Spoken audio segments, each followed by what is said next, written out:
stage feels like someone else, but also more yourself than you've ever felt. This feels like getting to live in your imagination. Seeing everyone again brought back so many memories. Being able to be in this show will be one of the greatest treasures of my life.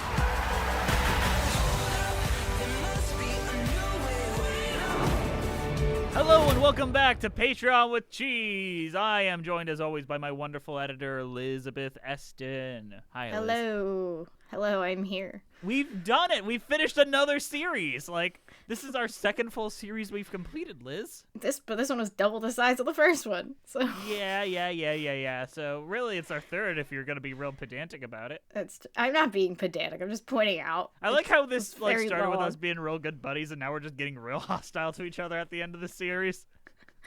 I could only watch old people perform theater so many times without getting repetitive.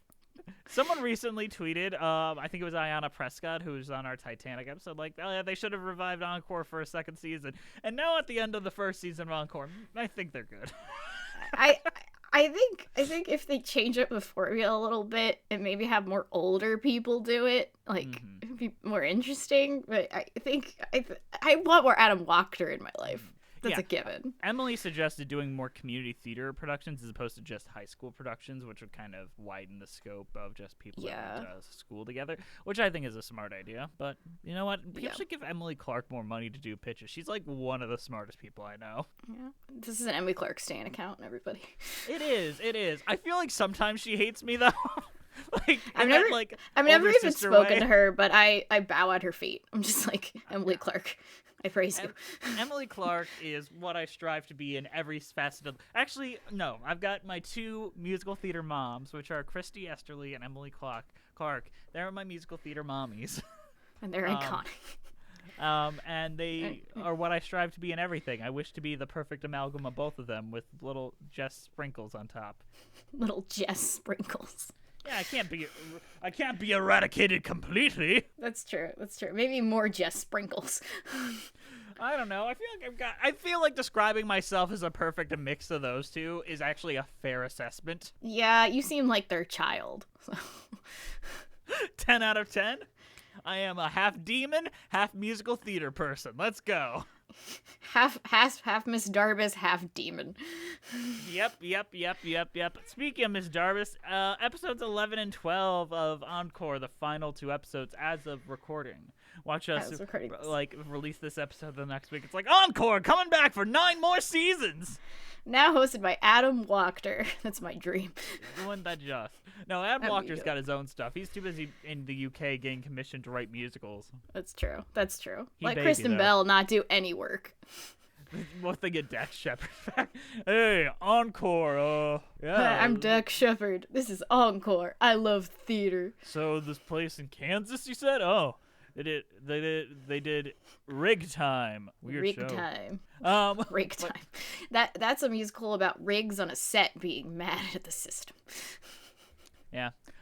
So anything goes. The old people, 40 years. 40 years. Yeah, they were in their 60s. They did it good. I would have watched that one. I would also watch that one. I think they should have given them more than a week. Yeah, the brain aren't quite as high functioning as the 30-year-olds or the 25-year-olds. Also, they had the one guy who had one line in the original production, but now he's a main character, so during the actual show they had to have a professional have a script and they would say line. Because they're doing the original version that was from the 40s that was full of dialogue, not the 80s version that cut half of it. So it was kind of remarkable seeing the comparison footage when we got to the actual performance. Oh yeah. What a difference. 44 years. Yeah, I will say it was great seeing the show performed by a majority black cast. It was really cool. was. It really was. I don't like Anything Goes. It's just not my thing. I don't know if I like Cole Porter. What? You don't? I like it when Robbie Roselle sings it. Yeah, I love when Robbie Roselle does anything. Yeah, he's incredible. This is also a Robbie Roselle stan account. I mean, I'm a fan of everyone that I've ever had on my show, excluding maybe 3 people. Yeah, exactly. Yeah. Cole Porter's fine. His music is fine. I just think as is, it's good. I don't think we need to put it in musicals. Like, the thing is, he wrote a lot of them for musicals. It's just like they work better. Like, Emily Clark is of the idea that we need to retire Anything Goes, and I agree with that. Retire it, keep the songs for reviews and stuff, and then move on with our lives. And not a bad idea. Yeah, I like all the songs, but I like when they're by themselves. And I don't know a lot about Anything Goes. I tried to read the plot summary, but there's so many characters, I lost track of what was happening. So imagine what it's like to watch a show.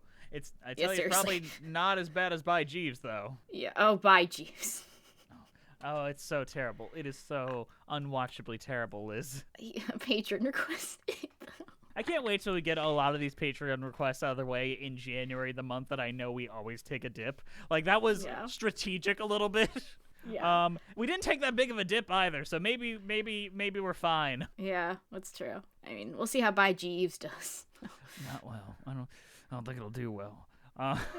I don't know. Did you listen to our High Society episode, though? I didn't. I didn't get the chance yet, but I heard there's a Carol Channing impression. So yeah, you got to get all the way to the end, because like people started messaging me about the Carol Channing impression. I'm like, I don't even remember doing that. So I re-listened to the episode, and I'm like, man, I still don't remember. Then it's like right before the show ends. I was like, at least I got to the end, you know? That's true.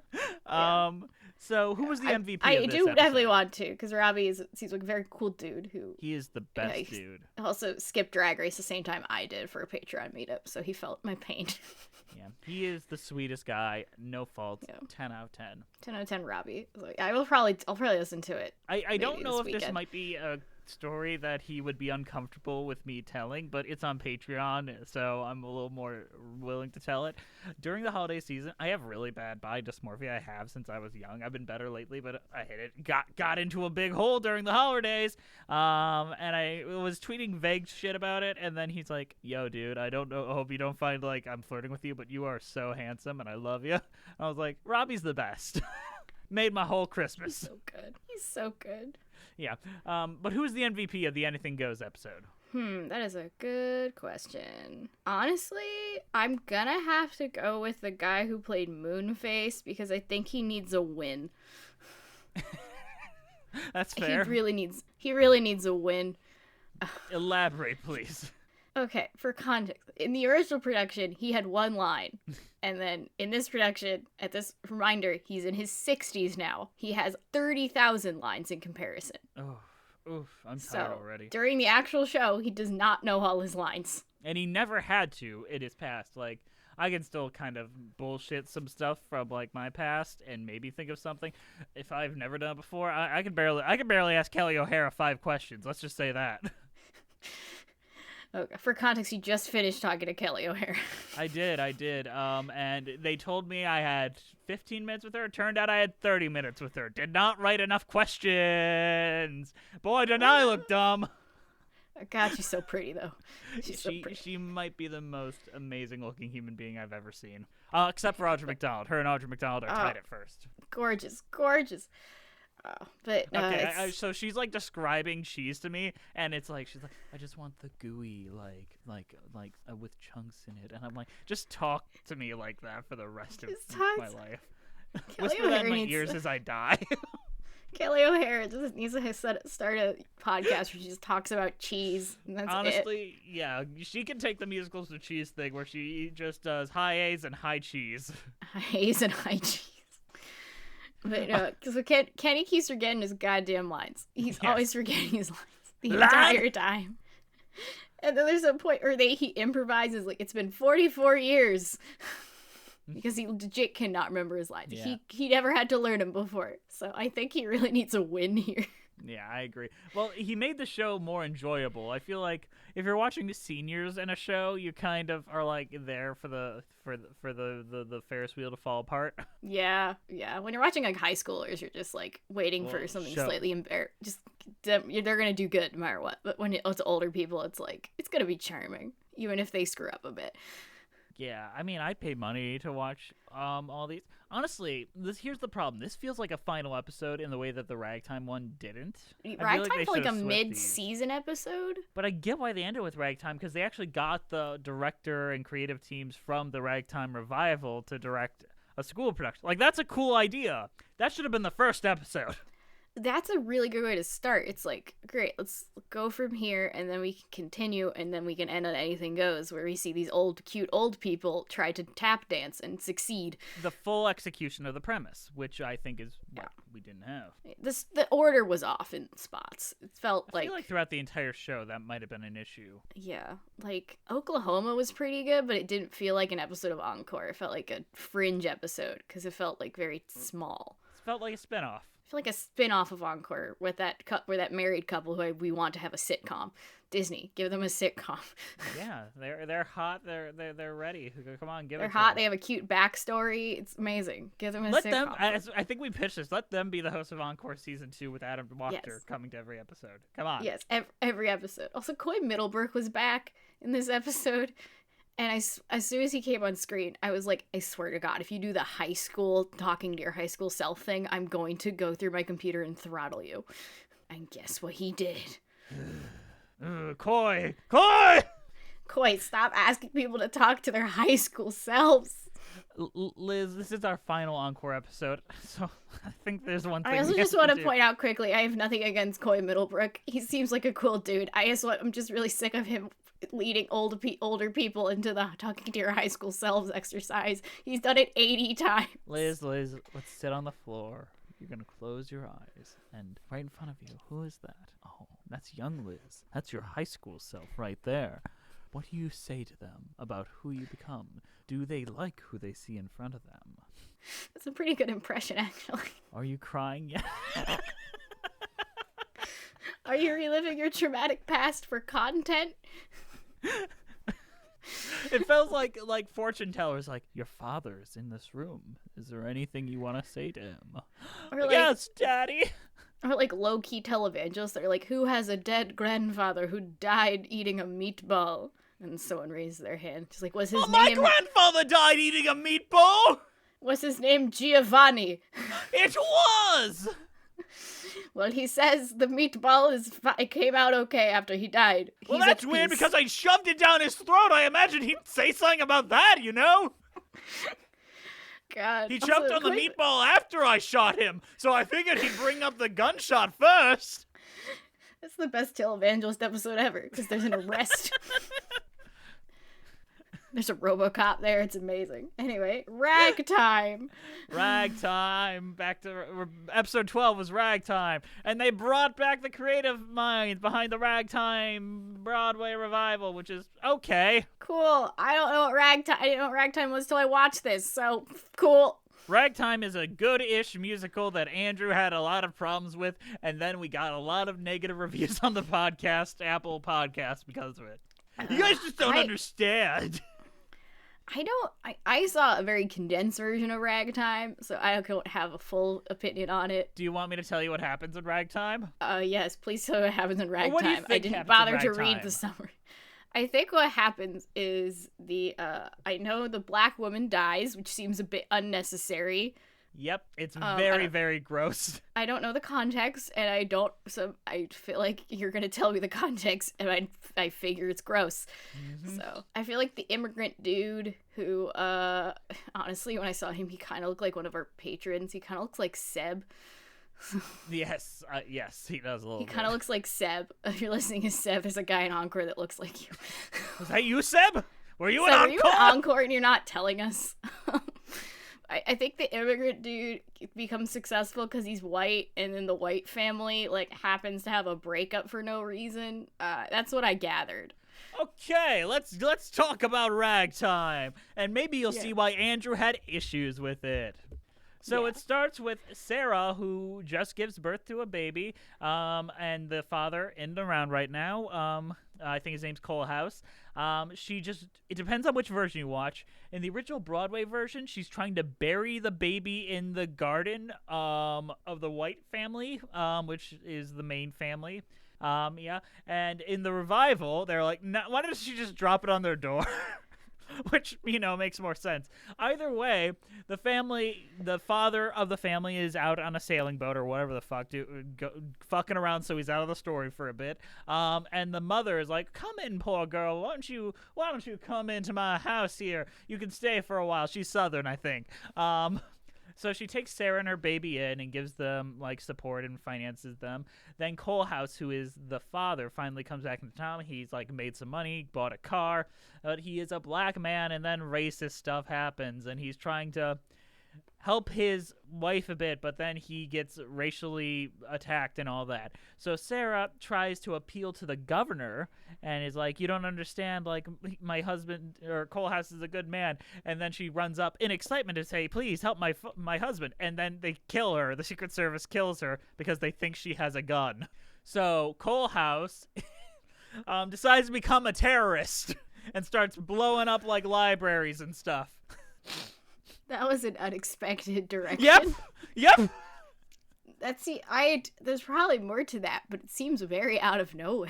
Yeah, he and the eldest son of the family go and become like terrorists and start blowing up libraries and all that. The father comes back and is like, that's what you get. And then the mother adopts his child, Sarah's child, into her own family. She falls in love with the immigrant, and the father tries to convince Colehouse, hey, don't blow this place up. Come on out. I'll make sure that no one, you'll be good. And then he gets Colehouse to come out, and he is immediately shot to death by police. Yeah. The father dies unrelatedly off stage. The mother marries the immigrant, and life is a little happier, I guess, because the little black child now has a white family that's able to help him, and then his parents looking down from heaven. So happy ending. The musical's confused. That's a lot. That's a lot to tackle. Yeah, and Andrew's like, no, fuck this shit. Like, he pointed out all the obvious issues, and then people jump down his throat for it. Andrew's right. There's a lot of problems here. There's a lot of Politically, problems. it doesn't know what it wants to say. Like, It's because very confused. are we saying that like big revolutionary acts are bad and all that? Why is Colehouse punished? Why is the father like get off scot-free? The morals in this story are so out of fucking whack. Also, why is their entire song dedicated to the trial of Evelyn Nesbit? Fucked if I know. She's barely in the musical. She shoves up for... remember the older brother that helps him do the terrorist acts in Act 2? Yeah, terrorist brother. Yeah. He has a big crush on her, and then she lets him down, then he decides to be an incel. Oh, that's why Evelyn Nesbit's in it. Oh. Very briefly, she has a big role in the movie version. In the movie version, she's like one of the like lead characters. I think the actress won an Oscar for the role, but she's barely in the musical. Yeah, this is a weird show. It is. It's got also, issues. It really adds to the thing at the beginning where the director is like, this show is very serious, but we're gonna have fun doing it. I'm like, are you gonna have fun portraying racial issues and terrorism and unnecessary death? And a lot of people I like and respect really like this show, and I'm just kind of like, the songs are pretty good. That's They're about decent. it. Seeing They're Audra decent. McDonald and Brian Stokes Mitchell sing "Wheels of a Dream," that's A+ material. That sounds delightful. Even though every time I see Brian Stokes Mitchell, I can never remember his name. You're just like Andrew Garfield, who got him confused with Norm Lewis in an interview, and immediately said, Brian Stokes Mitchell, who famously played the Phantom of the Opera, he never did. That was Norm Lewis. You're doing a racism, Andrew Garfield. I remember when he was in Tick Tick Boom, I was like, I know that guy, but I do not know his name. What's his name? He was the voice seen him. of the Michelle Pfeiffer's dad's character in Prince of Egypt, the one that sings "Look at your life through heaven's eye." That guy. Oh, that guy. I love Prince of Egypt. I know it's a you do. great I was movie. trying to frame it from a point of view I know you don't understand. Yeah, that was the best part of CCD when they got lazy during Christmas. They're like, let's just watch the Prince of Egypt. Like, yeah. Let me just say this. So, Alan Seals, we're unrelated, just texted me. Like, he runs BPN and just said, "How about Kelly O'Hara?" How was that, Kelly O'Hara? Yeah, I'm gonna send the picture and say, I have never felt uglier than being next to her. She's so pretty. Oh God. So pretty. I will never be that pretty. Sorry, I have to do professional business email really quick. Fuck me. Yeah, this is a live recording of Jess typing a professional and I will business not email. cut it out. It'll stay in. He doesn't edit these guys. I don't. You get what you get, patrons. He syncs it and then he uploads it. It's that simple. No. I mix it too. Like it's not. I know you mix it. That's implied when I say that. Okay, what's your cheese ratings of these 2 episodes of Encore? Oh God. Okay. We got other stuff to do today, Liz. I know we're busy. We have stuff. We have another thing to talk about that's coming out. And then we got like editing checking in. Like this Yeah. ain't all we do, patrons. We there's a video in production, people. There's a video. So I'm gonna give Anything Goes old a cheese ball that they had at all those parties in like the 50s and stuff. Because I don't know, they're older people. I'm gonna give Ragtime. God, I don't know what to give Ragtime. I'm gonna give it. You do your cheese ratings, and I'll think of something to give Ragtime. I think I'm gonna give Anything Goes Swiss because that show's got so many holes, and I will give Ragtime. You know, like cheese that's a little stale, but you know what? Wheels of a Dream is still pretty good. It's just eating stale cheese and then remembering the song Wheels of a Dream exists, and it's like, oh, that song's pretty good, unrelated to the cheese altogether. Okay, I will give Ragtime beat those Baby Bell things, but they're a little too old and they're not great anymore. Yeah, you still eat it though. You still eat it, but it's probably not good for your digestion. All right, we'll see you next week with a brand new TV show on Patreon with Cheese, Bobby Moynihan. I knew that would get a laugh out of Liz. Say goodbye, Liz. Bye. So many memories. Being able to be in the show will be one of the greatest treasures of my life.